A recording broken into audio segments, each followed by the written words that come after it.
Hello everyone, welcome back to my class and to my channel. So, in this semester also, we have to carry on with our online classes. There is no hope for opening of the offline classes, but we miss the offline opportunities. Online cannot be a substitute of an offline class, but nothing can be done. We have to face the situation, and I hope or everybody should pray to God that one day we'll overcome the situation. So let's start our topic today. Today, our topic is mechanics. It is a part of physics and as well as the applied mathematics. So, in the high level, you have a very close relationship between applied mathematics and physics.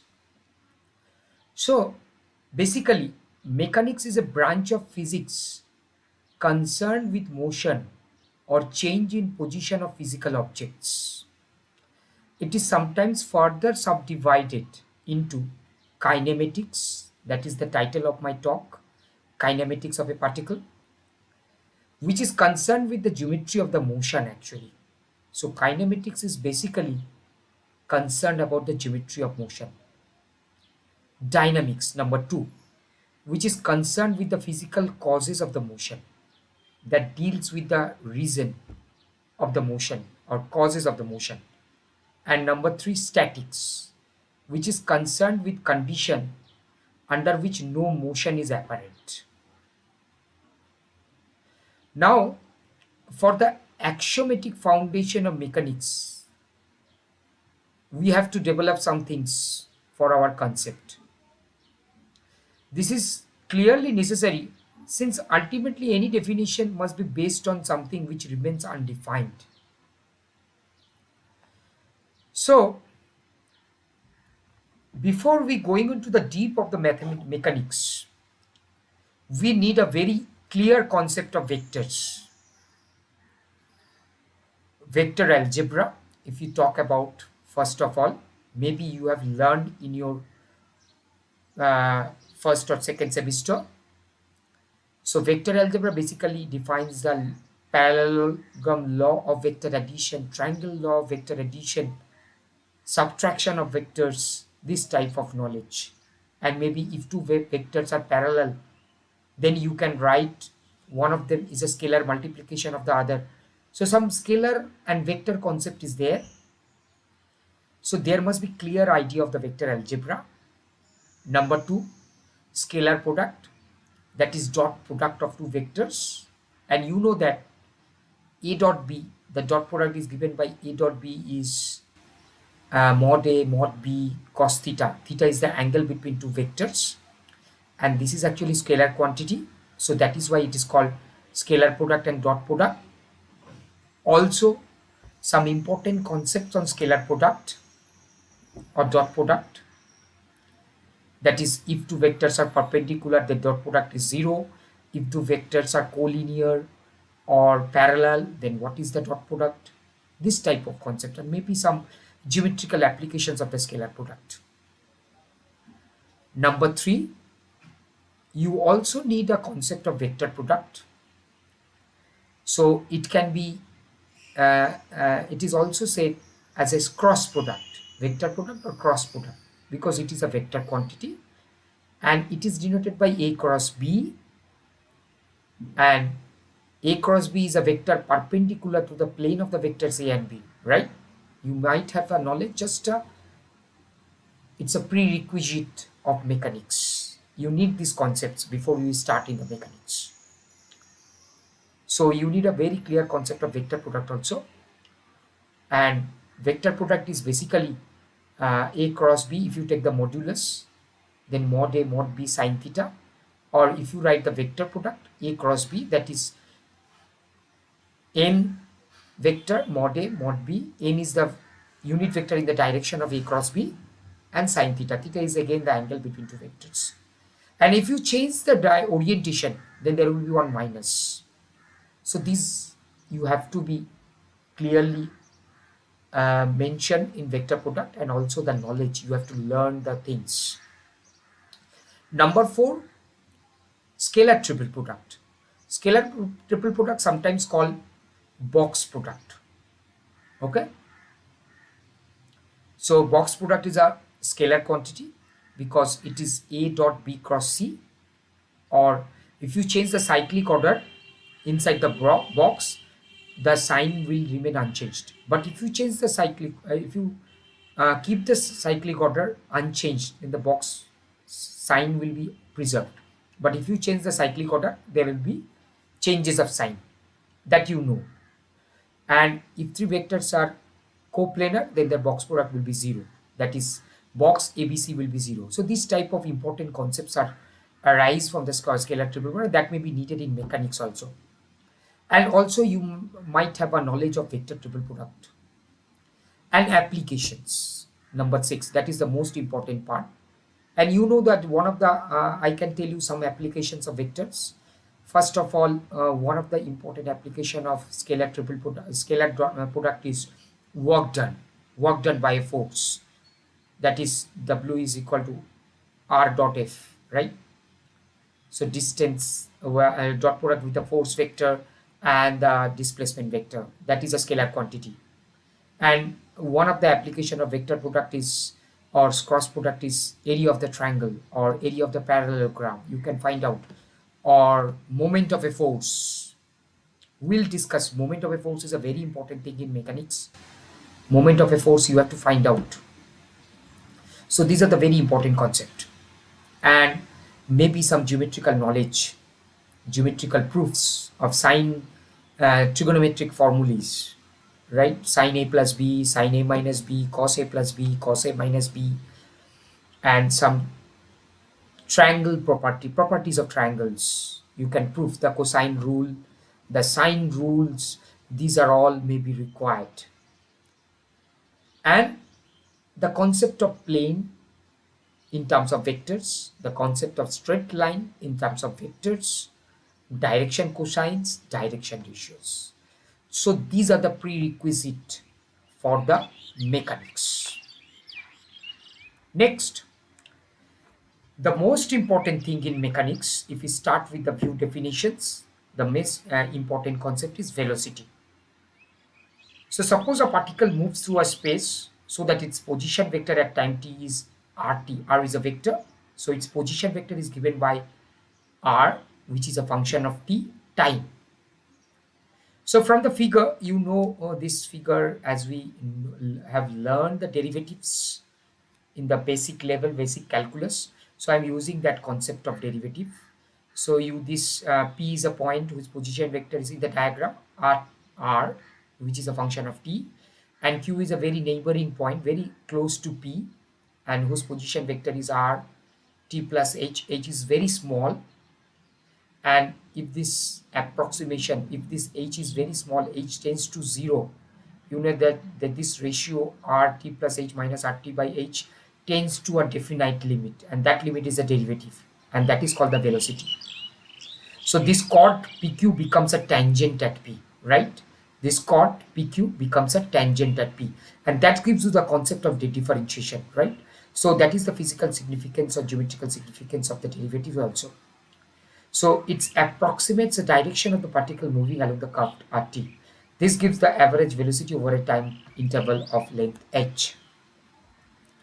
So its limit is the velocity vector vt at time t, and it is given by vt equal to dr dt actually. R prime is nothing but your dr dt. Okay, derivative of r with respect to time t. Thus the velocity vector is also the tangent vector and points in the direction of the tangent line. Okay, next, speed. The speed of the particle at time t is the magnitude of the velocity vector, that is modulus of vt, and so modulus of all our vectors, v is a velocity vector, and modulus of dr dt, that is sometimes we call maybe ds dt, the rate of change of distance with respect to time t. Displacement, acceleration, and you know that similarly you can write the concept of acceleration with the same type of diagram, vector form. as in the case of one-dimensional motion. We are talking about a one-dimensional motion. If it is a two-dimensional motion, that things will be different. The acceleration of the particle is defined. That means one-dimensional motion means the particle is moving in a straight line. Okay. So the acceleration of the particle is defined as the derivative of the velocity. So dv dt, acceleration vector, is given by, and that is equal to double derivative of r, that is d2r dt2. So let's have an example. The position vector of any object moving in a plane is given by rt is t cube I cap plus t square j cap. So r is the position vector of any particle is given by this. Find the velocity, speed and acceleration at t equal to 1. So you have to differentiate, very simple. So v is dr dt, that is 3t square plus 2t, and dA dt. It's from the vector calculus. It's the concept of vector calculus is also needed. Vector concept of derivative and vector concept of vector calculus of integrations, right? And at is double derivative with respect to t. Acceleration is given by r double prime t, so that is this. And speed is the modulus of vt. This is the speed you can calculate. So velocity, acceleration and speed. So when t equal to 1, this is the velocity expression, is the vector 3i plus 2j, and acceleration is 6i plus 2j, and speed is modulus of v, so that is equal to root 30. Okay, it's very simple, very easy to calculate. Now you can check in the diagram also. You can draw a diagram. This is the curve you see, and the blue vector is the velocity vector, and the red one, or you can say the pink one, is the a vector, acceleration vector at 1. So this is the point 1 1. So this is the direction, this is the geometrical interpretation. Now we'll have a concept of rigid body. It's a very important phenomenon in mechanics, rigid dynamics. So some objects that we find in everyday life, such as a brick or a thick steel rod, are so difficult to deform that the shape is virtually unchangeable. We model such an object by a rigid body, a collection of particles forming a perfectly rigid framework. Any motion of the rigid body must maintain this framework. So the thing is that rigid body is such a type of body. If you take 2 points inside the body, then the interparticular distances is unchanged. You cannot change the distance between 2 points. So that type of imagination gives you a body that is a rigid body. But perfectly rigid body cannot be found in nature. Okay? So that is the concept of rigid body. But that concept of rigid body is needed to deal with some very important concept of mechanics, especially in dynamics, rigid dynamics. Okay? So an important type of rigid body motion is rotation about a fixed axis. It's a very important motion. A spinning fan, a door opening on its hinges, and a playground roundabout are among the many examples of this type of motion.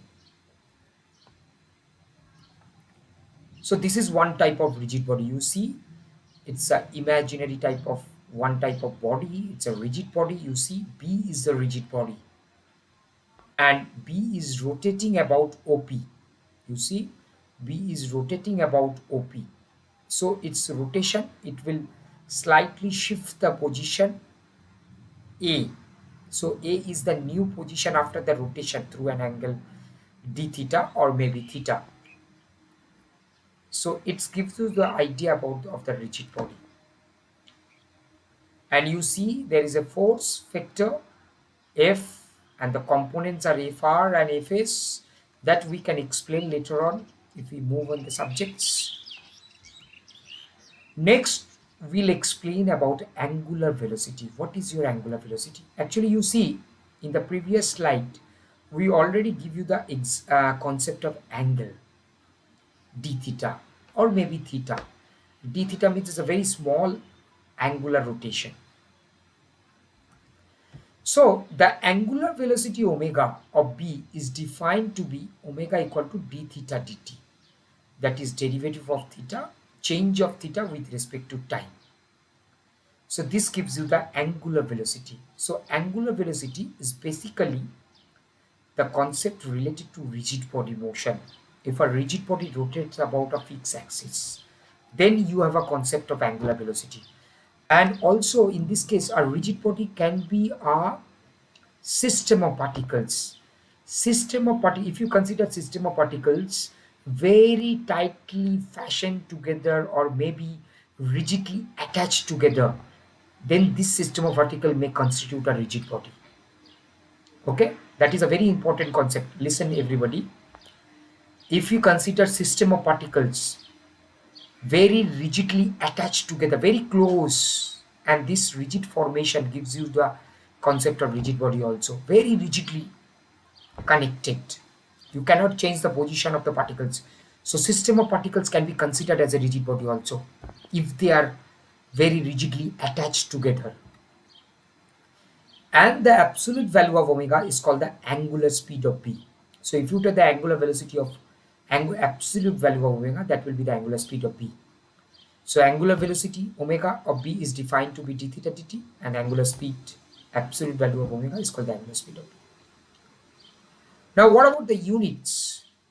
Units, angular velocity, units of angular speed are measured in radians per second. Angular velocity is measured by radians per second. You know the angles are measured by radians, so it is radians per second. Now the concept of moment of a force. Suppose a force F acts on a particle P. You look at the diagram, and the position vector with position vector R related to an origin O. So R is the position vector, and the direction line of action of F is given by this brown line, dotted line. This is the line of action of F. So if you calculate R cross F, that will give you the moment of the force about the point O. So F is R cross F. R cross F, the cross product between R and F gives you the moment of the force about the point O. So this is a very important concept of mechanics. And you might have a knowledge from the vectors also. Linear momentum. I will talk about Newtonian mechanics in my next lecture.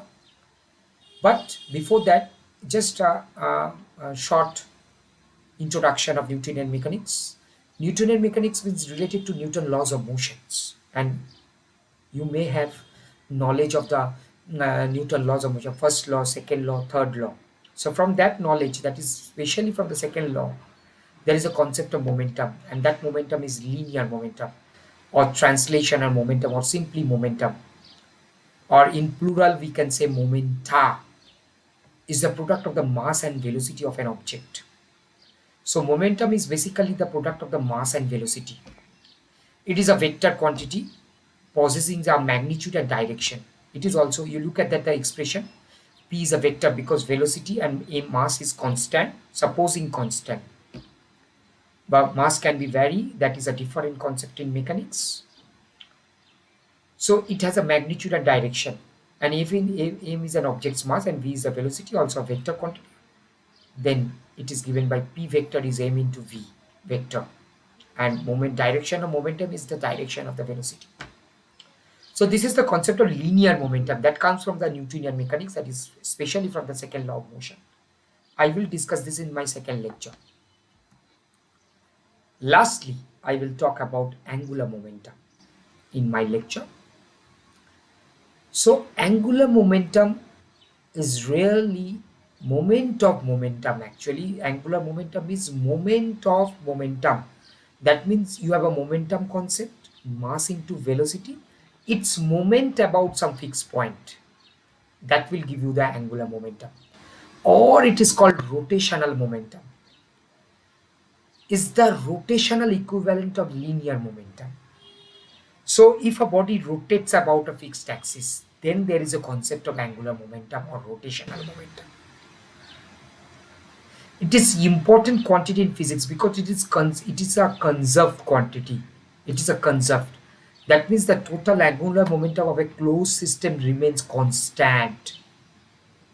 So look at, for example, the gyroscope remains upright while spinning due to the conservation of its angular momentum. So this is the concept of angular momentum. So angular momentum is nothing but your moment of momentum. That means you have a momentum, mass into velocity, and its moment about a fixed point. That will give you the rotational momentum. And the question of angular momentum will come when the body rotates about a fixed axis. Otherwise, there is no question of linear momentum and angular momentum.